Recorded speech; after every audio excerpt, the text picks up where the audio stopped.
Hey, ladies and gents, it is Friday, the 23rd of April. Hopefully, everybody's off to a wonderful start with their last day of the work week. We got the weekend coming up here momentarily, so hope you guys get out there, have yourselves some fun. If you don't mind clicking the thumbs up button on this video, that would be much appreciated. We're going to talk about some of the guys we want to be looking at tonight for DFS. Monster slate, as pretty typical for Friday night. Excited to go over it with you. Yeah, we're kind of working our way into the normal part of the season now where the schedule starts to get a little bit more typical. And usually Friday night slates, traditionally, I know sometimes we throw in these earlier games from time to time, but Fridays are usually 14 or 15 games. And today the Cubs play in the afternoon. They play my Milwaukee Brewers actually at home, so that'll be a 1:20 Central game. But everybody else will be on the main slate tonight. Yes, sir. So today's show is brought to you by our friends at Jazz Sportsbook. So this is for anybody out there who likes to bet on sports, or if you like to play casino games and play blackjack and play that stuff online. I was talking to our partners over there at Jazz yesterday, and we were going to run a promotion for today and tomorrow that some of you guys might find advantageous. This is for people who have used the 5-pack promo code to sign up already or would like to make their first deposit today. So when you go onto the website and you go to sign up, the promotional code you use is 5-pack right there.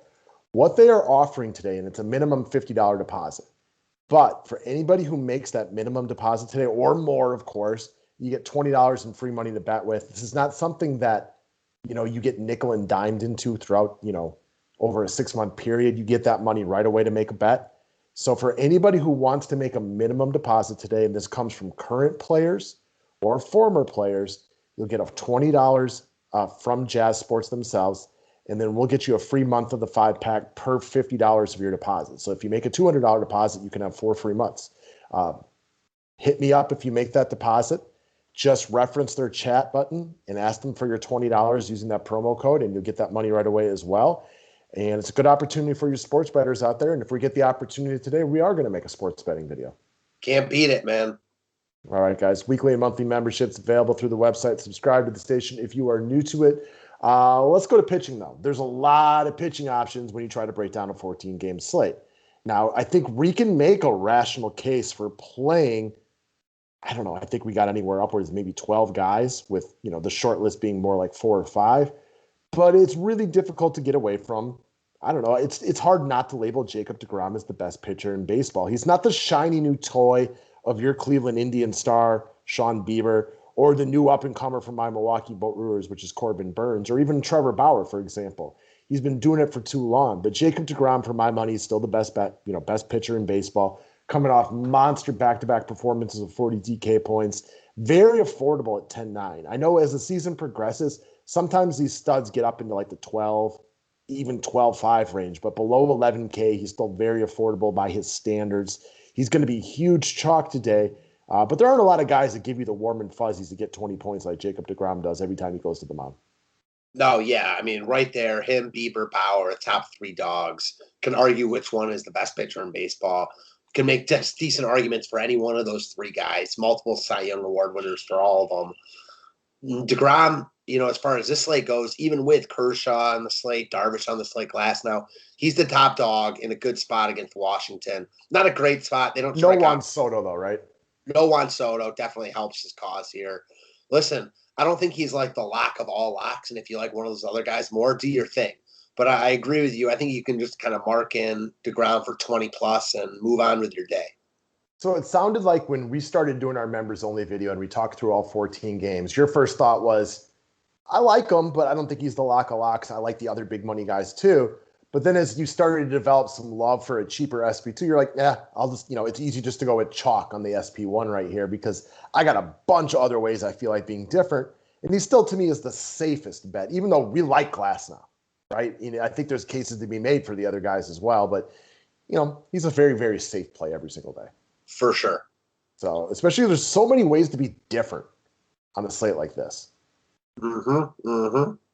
All right. So speaking of ways not to be different, there's a lot of cheap Colorado pieces at home tonight in Coors Field against a Vince Velasquez who, he was like a hot commodity in the DFS world like 5 years ago, but clearly those days have come and gone. I think he's walked 32 guys now in his first 2 innings in the bigs this year. So not looking so good. Rockies guys got some cheap pieces that will get a little bit of attention today, but probably the leading guy to get lots of love today, especially in the cash game format, is going to be Tapia, likely batting leadoff, only 3K. He's got a little power, not elite power, but a little power. He's got some speed too, not elite speed, but this is a guy at 3K like this against a guy like Velasquez who walks a ton of hitters. Like he could just walk, steal a base for 7 points, and that's a ho-hum cash game play. Well, splits a gap once, gets a triple, hits one out of the yard at high ownership. You probably are going to want him on your cash game roster today. Yeah, there are a ton of good plays on this slate, but leading off at 3K, I mean, Tapia looks like the ultimate cog in the machine. For a Rockies lineup that's played better of late, in a good spot against Velasquez, they're going to get love.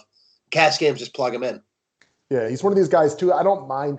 Like, I could fade Coors Field today and try to be different in tournaments, but I can still play Tapia because, again, he doesn't need to do a ton at this price tag. Like, there's a lot of examples where you could win with or without him. The only reason I disagree with that is there's so many good plays on this slate. Like, I don't think you by any means have to lock him into your tournament lineups at 3K. There's 10 other 3K guys that are in play. Sure. Not really what I was saying, though. Like, in the essence that, like, you could probably win with or without this guy today. He's, like you said, use the term cog in the machine. I think there's a good opportunity. He's a very ho-hum, boring play today, and there's a lot of people who are going to win with him and a lot of people who are going to win without him. Yeah, which is honestly the case for most players. Yeah, I think I like the term. I try not to overuse it because we've both overused it, but I do look at him as like your typical cog in the machine type of play today. For sure. All right, next up, Suarez. He's another one. Part of a mini stack or as a one-off. I can see why you get to him today. And Suarez is a guy who had been struggling this year, striking out like over half of his bats. And as much as I love the long home run he hit yesterday, I love the fact he got 5 at-bats and didn't strike out at all. Oh, I agree. He was down in the count in a couple of those at-bats also. We know that Suarez is much better than he's, started off the season. I feel like we've seen this before with him at the beginning of the season. Ultimate lefty masher. Got going yesterday, like you mentioned, with the home run. But ultimately, I'm with you. The no Ks, the fact that he's seeing the ball better, that's what really has me interested in him here. Still very affordable. I don't think many people will be on him here. And I like him, and I completely agree. One-off stack, doesn't matter. Definitely. There's when you're building your GPP lineups, right, and like you're usually like honing in on a stack. When I do one-offs, there's 2 types of way to look at it. There's a guy like a Tapia who might just be, he's cheap. He's going to get 4 or 5 at-bats in Coors Field. Awesome. Or there's a guy like a Suarez who is cheap by his standards-ish, based on where he could be by the end of the year. But he's got huge upside because while he's never going to bat 300, this is a guy with a ton of double home run performances. Amen. Moving on down the list. Now, let's get to a guy who is tearing the cover off the ball this year.